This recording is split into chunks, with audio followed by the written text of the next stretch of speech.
Hey guys, welcome back to Coin Knowledge. So today we're going to be taking a look at GameSwift, which if you guys have been following the channel, you'll know is one of my favorite projects in the crypto gaming space right now. If you guys are a fan of crypto gaming, some of these projects we bring to your attention early on, consider subscribing to the channel and liking the videos, as your support means a lot and we'll keep them going. So if we look at GameSwift here, and if you're not familiar with what GameSwift is, we'll look at their website here, give you a quick rundown as we've done other more deeper, more in-depth dives on GameSwift on the channel. You can find them on there. So if you look at GameSwift, it is more of a gaming infrastructure play within crypto gaming itself.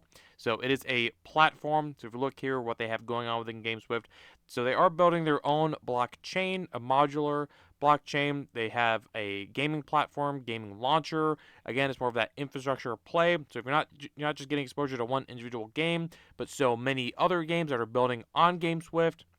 So again, they have their GameSwift chain, which we can see here is scalability, and it's, again, a modular chain, which I think is going to have its own separate niche.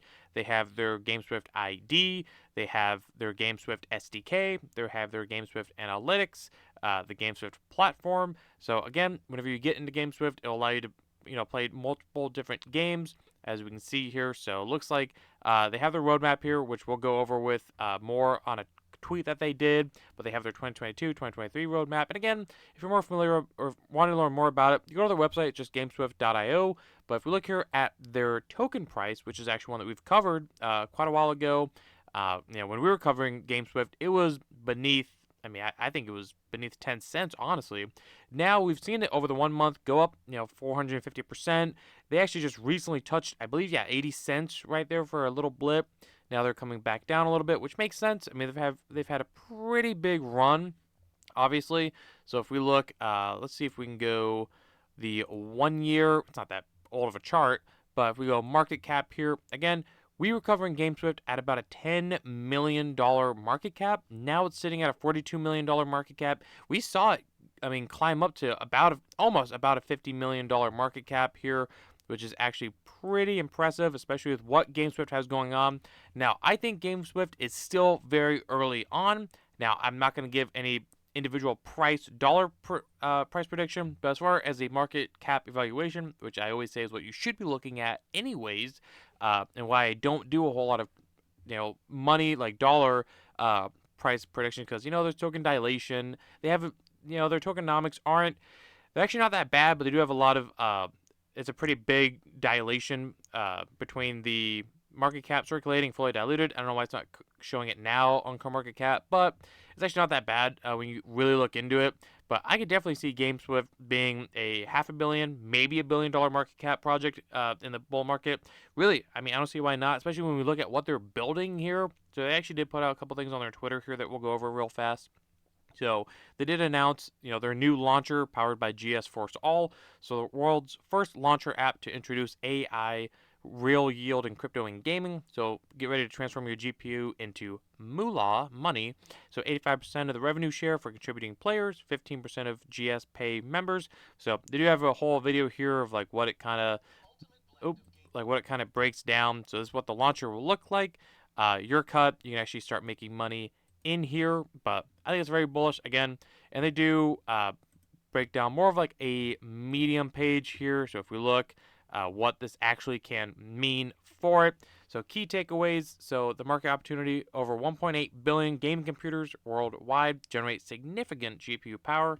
Yeah, I would believe that. So instead of that, when not gaming players can opt to allow their GPU power to be utilized for AI and machine learning reputations. So again, they've been developing this for about a year and a half now to launch their unique game launcher that monetizes the GPU power of gamers' computers for AI. So if you have a GPU and you're not playing, it looks like you can pretty much, again, dedicate some of that to the AI and machine learning as well. So those staking GSwift tokens will receive the remaining 15% of the total revenue.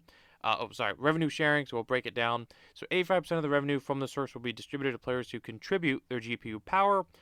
This compensation will be available in various forms, including fiat currency, cryptocurrency, or gift cards. So actually very cool to see it in the multiple different ways there.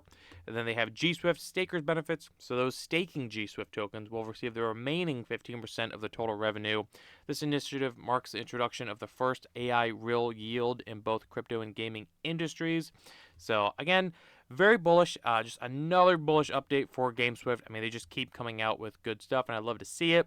So if you're more familiar, you can go on their website like we literally just did, or their Twitter, and go into the Medium page and read this. So what does this mean for the GSwift community? Again, more profit going back to the players who want to dedicate their GPU, and even more money go to the GSwift stakers as well. So this way, GSwift becomes your ticket to monetizing AI technology, where the sky's the limit. Currently, they have 40,000 players on their platform. Yeah, 40,000, which with the introduction of GameSwift AI Gen, we are ready to compete in a market of 1.8 billion players.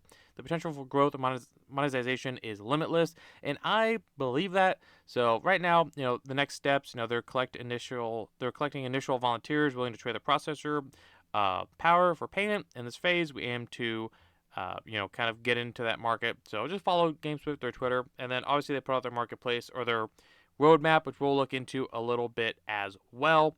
So if you go back to their website, what does this mean? So they're going to, in Q1 of 2024, they're saying that they are going to be launching their GameSwift modular chain public testnet. Very, very bullish as well. And then they do have more than 100 games already signed to the platform, it looks like, which obviously on an infrastructure play like this, you want more games, the better. So again, we play infrastructure because you're not betting on just one game taking off. You're betting on like 100 games taking off, and obviously there's a lot more that GameSwift offers. But again, just the discrepancy there. Then they have their marketplace launch. They have their shared security vault. They said that they're going to be getting a new centralized exchange listing. Now, if I had to guess, I would probably go maybe KuCoin. I'll call it right now. I'm going to be guessing KuCoin all day long since I did do that partnership with KuCoin Labs recently, which we covered. So that's my guess, is that they're going to get a KuCoin listing, which I think is going to be huge for GameSwift. RWA integration, grant program, ambassador programs, and then just more updates here. So I couldn't be any more bullish on GameSwift as a whole. I'm very, very excited to see them grow, see what comes out of GameSwift. And again, I think even with the recent run-up that the project has had, I still think that we're super early on GameSwift. That's just my opinion, but let's talk about it in the comments below. Let's, bounce ideas around. Let me know your guys' comments. What do you think of GameSwift? Do you think we're early, late? Do you see this project climbing, failing? Let's talk about it. I know sometimes it gets brought up as a competitor to Immutable X, but obviously that's a very big difference in market cap between the two. But either way, let's talk about it. If you guys can like the video, comment, subscribe, share the video, and I'll catch you guys in the next one. All right, see you guys.